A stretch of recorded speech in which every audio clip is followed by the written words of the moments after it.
One of the things that came up yesterday in our session, and it's a good tip for some of you that work with publishers, a lot of times their content comes with a code or something that costs money. And because people are now working at home, we're seeing publishers start to waive some of that. So check with your publisher, because it's possible you can get your content for your students at home for free or very discounted right now, because the publishers recognize where everybody is trying to move online.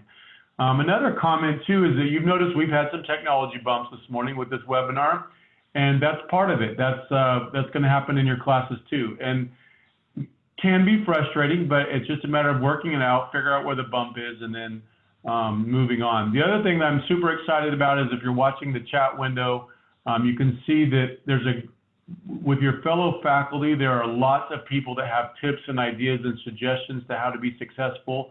So don't reinvent the wheel. Someone may have already gone through the pain of trying to figure it out. Utilize your fellow faculty and have them, kind of learn from their tips and tricks.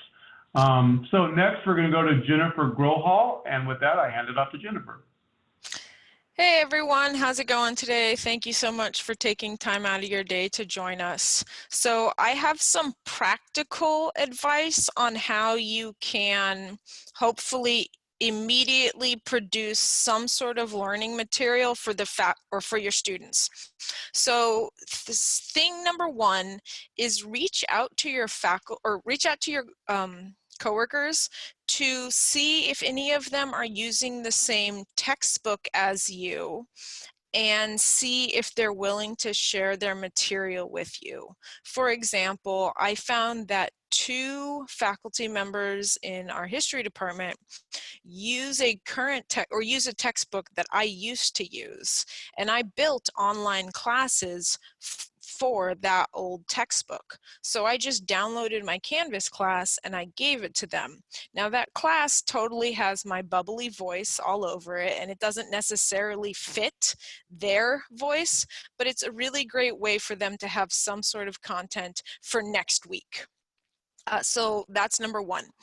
Number two is I would contact your textbook publisher and see if they have any course pack material, such as I know Norton has put Inquisitive for free for the rest of the semester for students. So if you use Norton, they can get access to those online resources for free. And I'm betting Norton textbook publisher reps are scrambling to build calculus courses around textbook, or political science courses. So they're building modules, probably, where you can just download those into Canvas, or you can have your students go to this now free or extremely reduced cost learning thing. So that would be a great way to produce content immediately and for Monday, basically, and then you can start building your own material from there.